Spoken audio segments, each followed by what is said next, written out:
ساری دنیا کی طاقتیں مکڑی کے جالے ہیں.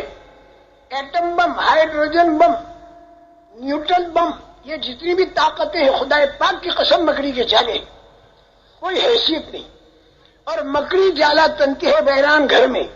جب دنیا دین سے ویران ہو جاتی ہے، جب دنیا ایمان کمزور ہو جانے کی بنا پر، نمازوں کے چھوٹنے کی بنا پر، علوم الہیہ سے اور اسی طرح اللہ پاک کے ذکر سے، اخلاق کریمانہ سے، اخلاص سے اور دعوت کی فضا سے جب دنیا ویران ہو جاتی ہے تو مکڑی اور مکڑے ویران گھر میں جالے تنتے ہیں اور کبوتریں گھونسلے بناتی ہیں اور مکڑی جالا تنتی ہے اور مکڑی ادھر سے ادھر جاتی ہے، ادھر سے ادھر آتی ہے اور اوپر سے وہ گھونسلے کے اندر کے تنکے ٹوٹ کر گرے، انڈے کے چھلکے ٹوٹ کر گرے، جالا نہ ٹوٹا تو مکڑی فخر میں آ گئی اور کہہ رہی دیکھو میرا جالا کتنا مضبوط، تنکے پر تنکے، چھلکے پر چھلکے گرے لیکن میرا جالا نہ ٹوٹا. اب مکڑی ادھر سے ادھر جا رہی، ادھر سے ادھر آ رہی. اب مکڑوں نے دیکھا تو مکڑوں نے بھی جالے تن دی. اب پورا گھر مکڑی مکڑوں کے جالے سے بھرا ہوا. اب پروگرام مکڑی مکڑوں کے بن رہے ہیں.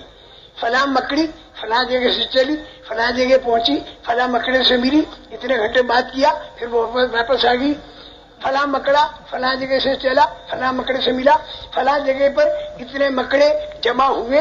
3 دن کے لیے 1.5 دن کے بعد چند مکڑوں نے واک آؤٹ کر دیا اور وہ جا کے دوسرے جالے کے اندر جمع ہو گئے. یہ پوری دنیا کی میں بتا رہا ہوں، خدا پاک کی قسم، میں ہنسانے کے لیے نہیں بتا رہا، میں قسم کھا کے کہتا ہوں یہ ساری طاقتیں جو ہیں یہ مکڑی کے جالے ہیں. ہوش میں آ جاویں، یہ مکڑی کے جالے ہیں. لیکن جب اللہ پاک دنیا کو دین سے آباد کرنے کا ارادہ کریں گے، دین کے کام کرنے والوں کی قربانیوں پر، جب گھر کو آباد کرنا ہوتا ہے تو سب سے پہلے جالے صاف کیے جاتے ہیں اور جالوں کے صاف کرنے میں دیر نہیں ہوتی. ایک جھاڑو لیا اور چاروں طرف پھیلا دیا، مکڑیاں بھی ختم اور جالے بھی ختم. ایک جھاڑو یوں پھیلا دیا تو مکڑے سب ختم. اور پھر اس کے بعد گھر کو آباد کرو. گھر کو آباد کرنے سے پہلے مکڑی مکڑوں کے جالے صاف کیے جاتے ہیں. موسیٰ علیہ السلام نے بنی اسرائیل نے جب خوب کام کیا، اللہ پاک خوش ہو گئے.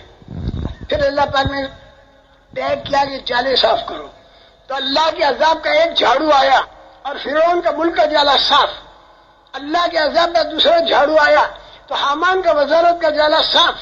اور اللہ کے عذاب کا تیسرا جھاڑو آیا تو قارون کا مال کا جالا صاف. اور اس کے بعد موسیٰ علیہ السلام نے بنی اسرائیل نے ان کو کام کرنے کا میدان ملا. جس طاقت کے ساتھ اللہ اونٹوں کے زمانے میں تھا، خدا پاک کی قسم آج بھی اللہ اسی طاقت کے ساتھ ہے. جس دن یہ مکڑی اور مکڑوں کو ان کے جالوں کو صاف کرنے پر آئے گا تو اللہ کی طاقت کے مقابلے میں اونٹ اور راکٹ یہ دونوں برابر ہیں، اور اللہ کی طاقت کے مقابلے میں ڈنڈے، تلواریں اور ایٹم یہ سب برابر ہیں.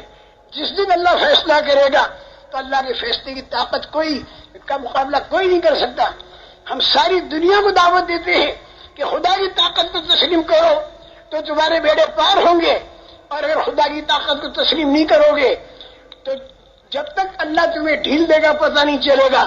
اور جس دن اللہ کی پکڑ آئے گی تو تمہارے ملک کی طاقت اور تمہارے مال کی طاقت اور تمہاری دھن دولت اور تمہارا مجمع اللہ کی پکڑ کا مقابلہ نہیں کر سکتا. ساری دنیا کے اندر پھیل جاؤ اور کون فن سے کھڑے ہو کر اللہ سے ڈراؤ اور پروردگار کی بڑائی کو سب کے سامنے بیان کرو. چاروں طرف پھیل کر یہ بات کہنی ہے تمہیں، ہر جگہ جا کر رستوں میں، خصوصی قصوں میں اور عام مجموعوں میں یہی بات کہنی ہے تاکہ ساری دنیا کے کانوں تک یہ بات پہنچ جائے اور سب لوگ سن لیں کہ اللہ کی طاقت بہت بڑی طاقت ہے